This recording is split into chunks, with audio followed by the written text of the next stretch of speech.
ನೇಹಾ ಹತ್ಯೆಗೆ ಸಿಟಿ ರವಿ ಆಕ್ರೋಶವನ್ನ ವ್ಯಕ್ತಪಡಿಸಿದ್ದಾರೆ. ಲವ್ ಜಿಹಾದ್ ಕೇರಳದಿಂದ ರಾಜ್ಯಕ್ಕೆ ವ್ಯಾಪಿಸ್ತಾ ಇದೆ. ಈಗ ಮತಾಂತರ ದುರುದ್ದೇಶದಿಂದ ಲವ್ ಜಿಹಾದ್ ಪ್ರಯತ್ನ ಆಗಿದೆ.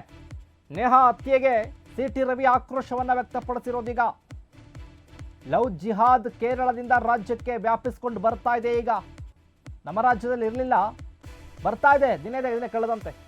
ಮತಾಂತರ ದುರುದ್ದೇಶದಿಂದ ಲವ್ ಜಿಹಾದ್ ಪ್ರಯತ್ನ ಆಗಿದೆ. ಕರ್ನಾಟಕವನ್ನ ಕ್ರೈಮ್ ಸ್ಟೇಟ್ ಮಾಡ್ತಾ ಇದ್ದಾರೆ. ಗದಗ, ಹುಬ್ಬಳ್ಳಿ, ಕೊಡಗಿನಲ್ಲಿ ಹತ್ಯೆಯಾಗಿದೆ. ಈ ಎಲ್ಲ ಘಟನೆ ಹಿಂದೆ ಒಂದೇ ನೆಟ್ವರ್ಕ್ ಇರುವಂತ ಶಂಕೆ ವ್ಯಕ್ತವಾಗ್ತಾ ಇದೆ ಅಂತ.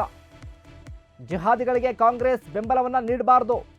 ಕೊಡಗಿನಲ್ಲಿ ಮಾಜಿ ಸಚಿವ ಸಿಟಿ ರವಿ ಆಕ್ರೋಶವನ್ನ ವ್ಯಕ್ತಪಡಿಸಿದ್ದಾರೆ. ದಿನ ಕಳೆದಂತೆ ರಾಜ್ಯದಲ್ಲಿ ಕಾನೂನು ಸುವ್ಯವಸ್ಥೆ ಸಂಪೂರ್ಣವಾಗಿ ಹದಗೆಟ್ಟು ಹೋಗ್ತಾ ಇದೆ.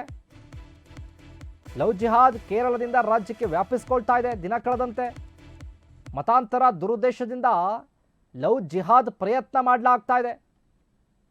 ಏನು ಕರ್ನಾಟಕವನ್ನು ಏನು ಮಾಡಬೇಕು ಅಂತ ಹೊರಟಿದ್ದಾರೆ ಕಾಂಗ್ರೆಸ್ನವರು? ರಾಜ್ಯ ಸರ್ಕಾರ ಕ್ರೈಮ್ ಸ್ಟೇಟ್ ಮಾಡಬೇಕು ಅಂತನಾ ಕರ್ನಾಟಕವನ್ನು? ಕರ್ನಾಟಕ, ಕನ್ನಡದ ಜನತೆ ಶಾಂತಿ ಪ್ರಿಯರು. ಆದರೆ ಆಗ್ತಿರೋದೇನು? ಗದಗ, ಹುಬ್ಬಳ್ಳಿ, ಕೊಡಗಿನಲ್ಲಿ ಹತ್ಯೆ ನಡೀತಾ ಇದೆ, ಹತ್ಯೆ ಆಗ್ತಾ ಇದೆ. ಈಗಾಗಲೇ ಎಲ್ಲ ಘಟನೆಯಿಂದ ಒಂದೇ ನೆಟ್ವರ್ಕ್ ಇರುವಂಥ ಶಂಕೆ ಇದೆ, ಅನುಮಾನ ವ್ಯಕ್ತವಾಗ್ತಾ ಇದೆ. ಜಿಹಾದಿಗಳಿಗೆ ಕಾಂಗ್ರೆಸ್ ಬೆಂಬಲವನ್ನು ನೀಡಬಾರದು ಅಂತ ಕೊಡಗಿನಲ್ಲಿ ಮಾಜಿ ಸಚಿವ ಸಿಟಿ ರವಿ ಆಕ್ರೋಶವನ್ನ ವ್ಯಕ್ತಪಡಿಸಿದ್ದಾರೆ. 9 ಬಾರಿ ಇರಿದು ಕೊಂದಿದ್ದಾನೆ ಕಾಲೇಜ್ ಕ್ಯಾಂಪಸ್ನಲ್ಲಿ ಲವ್ ಜಿಹಾದಿಗೆ. ನಾವು ಲವ್ ಜಿಹಾದ್ ಬಗ್ಗೆ ನಾವು ಮಾತಾಡ್ತಿದ್ದಾಗ ಇದೊಂದು ಷಡ್ಯಂತ್ರ ಕೇರಳದಿಂದ ಕರ್ನಾಟಕಕ್ಕೆ ವ್ಯಾಪಿಸಿದೆ ಈ ಲವ್ ಜಿಹಾದ್ ಷಡ್ಯಂತ್ರ.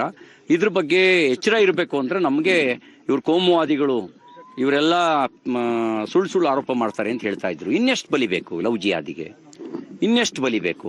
ಮತಾಂತರದ ದುರುದ್ದೇಶ ಇಟ್ಕೊಂಡೇನೆ ಯೋಜನಾಬದ್ಧವಾಗಿ ಲವ್ ಜಿಹಾದನ್ನ ಮಾಡ್ತಕ್ಕಂಥ ಮತ್ತು ಲವ್ ಜಿಹಾದಿಗೆ ಪ್ರಚೋದನೆ ಕೊಡ್ತಕ್ಕಂಥ, ಅವರಿಗೆ ಸಪೋರ್ಟ್ ಮಾಡ್ತಕ್ಕಂಥ ಒಂದು ಸಪೋರ್ಟಿಂಗ್ ಸಿಸ್ಟಮು ದೇಶದ ಉದ್ದಗಲಕ್ಕೂ ಇದೆ ಅಂತಕ್ಕಂಥ ಆರೋಪ ನಾವು ಮುಂಚೆನೂ ಮಾಡಿದ್ವಿ. ಈಗ ನೇಹಾ ಹಿರೇಮಠ್ ಅದಕ್ಕೆ ಬಲಿಯಾಗಿದ್ದಾರೆ.